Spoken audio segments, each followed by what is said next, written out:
जय गुरु जी, शुक्राना गुरु जी। हम जो ये सत्संग सुन रहे हैं संगत जी, वो ऑटोबायोग्राफी ऑफ अ योगी की बुक में से ही लिए गए हैं।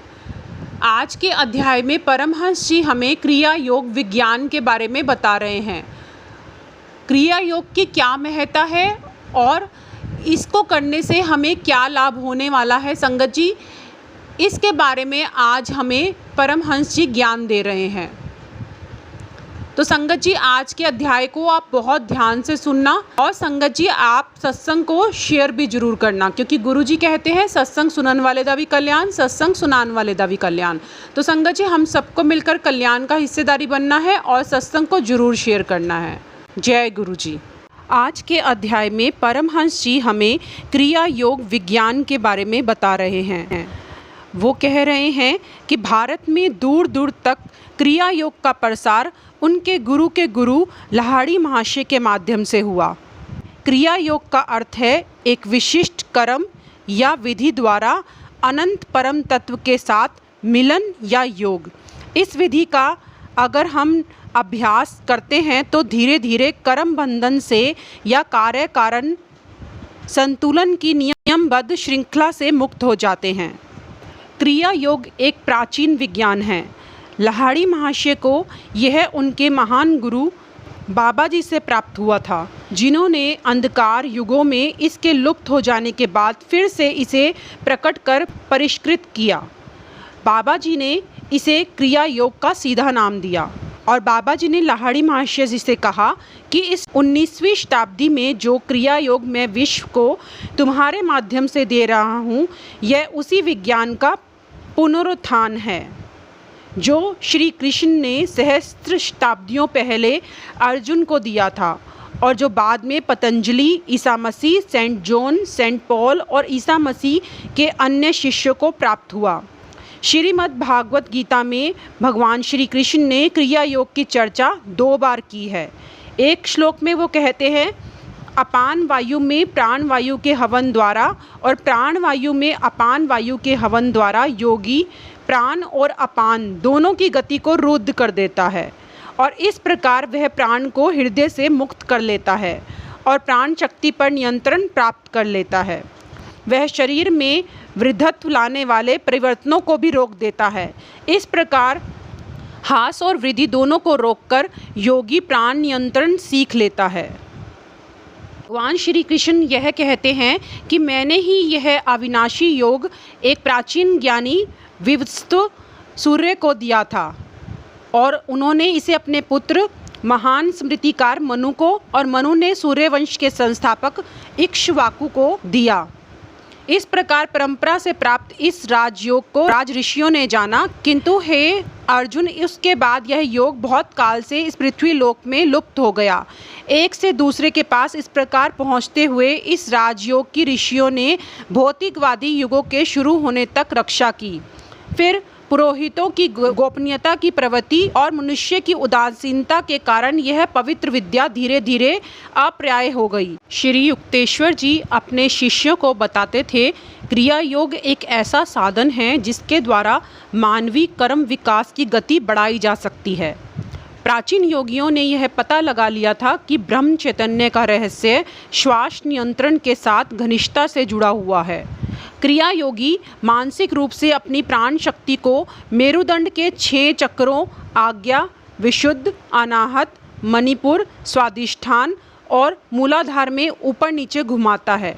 यह 6 चक्र विराट पुरुष के प्रतीक स्वरूप राशि चक्र की 12 राशियों के समान हैं। मनुष्य के सूक्ष्म ग्रही मेरुदंड में आधे मिनट के प्राण शक्ति के ऊपर नीचे प्रवहन से उसके कर्म विकास में सूक्ष्म प्रगति होती है। आधे मिनट की यह क्रिया 1 वर्ष की स्वाभाविक तौर पर होने वाली आध्यात्मिक उन्नति के बराबर होती है।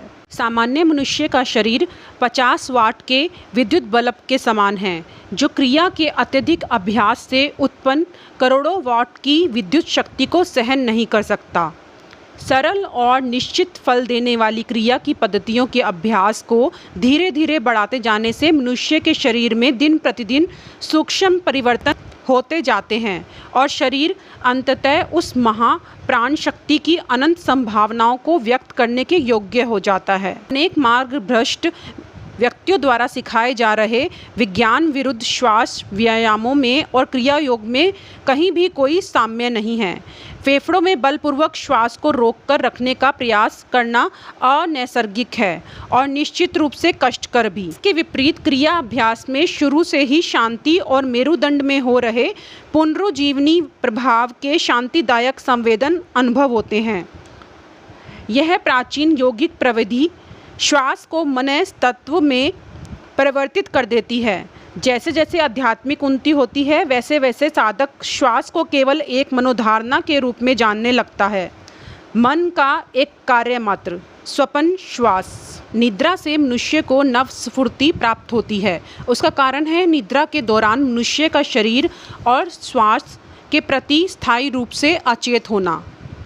इस प्रकार मनुष्य निद्राधीन होकर महाप्राण शक्ति से पुनरावेशित हो जाता है जो समस्त जीव जगत का प्राणाधार है। योगाभ्यास करने वाले योगी एक सरल प्राकृतिक प्रक्रिया को सोने वाले व्यक्ति की तरह अचेत रूप से और मंद गति से नहीं बल्कि सचेत रूप से करता है। माया के अधीन और प्रकृति के नियम के अधीन जीने वाले मनुष्य में प्राण शक्ति का प्रवाह बाह्य जगत की ओर होता है और इंद्रियों में व्यय हो जाता है। उसका यहाँ पर दुरुपयोग होता है।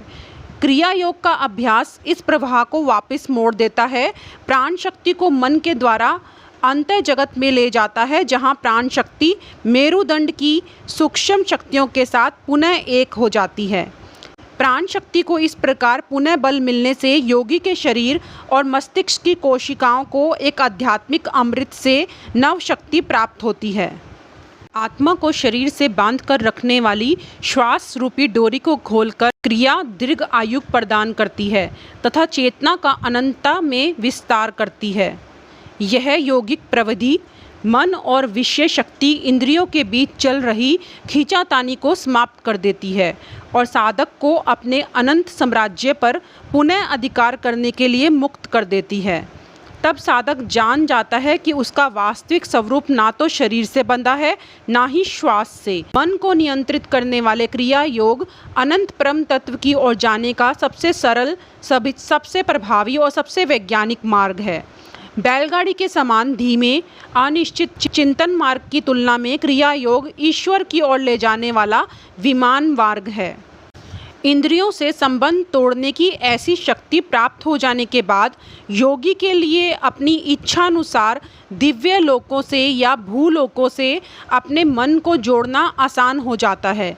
प्राण शक्ति उसकी इच्छा के विरुद्ध उसे उपद्रवी संवेदनों और अशांत विचारों के पार्थिव जगत में खींचकर नहीं ला सकती।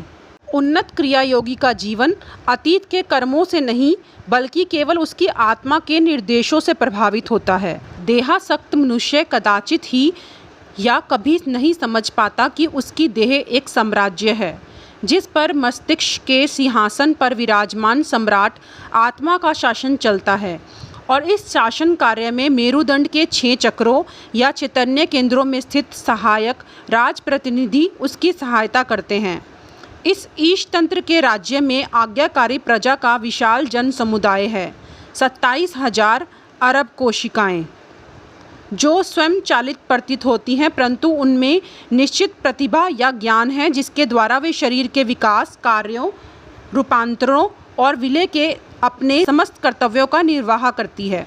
ओछे अहंकार के कारण मनुष्य यह मान लेता है कि वह स्वयं ही सोचता है, इच्छा करता है, अनुभव करता है, अन्न का पाचन करता है और अपने आप को जीवित रखता है, परंतु कभी भी वह यह मनन कर नहीं देखता और ना ही स्वीकार करता है कि अपने साधारण जीवन में वह अपने कर्मों और प्रकृति या परिवेश के हाथों एक कठपुतली से अधिक कुछ भी नहीं है। संसार के सभी शास्त्र घोषणा करते हैं कि मनुष्य नश्वर शरीर नहीं बल्कि जीवंत आत्मा है। क्रिया योग के रूप में मनुष्य को वह पत्ती मिलती है जिससे वह शास्त्रों की घोषणा को सिद्ध कर सके। बाह्य कर्म कांड अज्ञान का विनाश नहीं कर सकता क्योंकि ये दोनों परस्पर विरोधी नहीं हैं। शंकराचार्य ने अपने सुप्रसिद्ध शतश्लोकी में लिखा है, केवल अनुभूत ज्ञान ही अज्ञान को नष्ट करता है। प्रश्न विचार के अतिरिक्त किसी और उपाय से ज्ञान नहीं मिलता। मैं कौन हूँ? यह सृष्टि कैसे उत्पन्न हुई? इसका सृष्टा कौन है? इसका भौतिक कारण क्या है? यहाँ तात्पर्य इस प्रकार के प्रश्नों के विचार से है।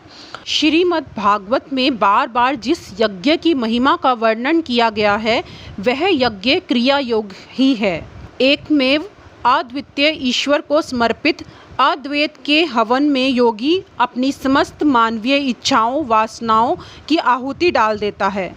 यही वस्तुतः सच्चा यज्ञ है, जिसमें ईश प्रेम की ज्वाला में सारी गत वर्तमान इच्छा वासनाएं जलकर राख हो जाती हैं। परम ज्वाला सभी मानवीय पागलपनों की आहुति स्वीकार कर लेती है और मनुष्य मल रहित होकर शुद्ध हो जाता है। लाक्षणिक तौर पर कहा जाए कि उसकी अस्थियों से वासनाओं का सारा मांस अलग हो जाता है। उसके कर्मों का अस्थि पंजर ज्ञान सूर्य की निर्जीवाणुकारी किरणों में सूखकर साफ हो जाता है और अंततः पूर्ण शुद्ध स्वच्छ बनकर वह मानव और भगवान की दृष्टि में निरापद हो जाता है।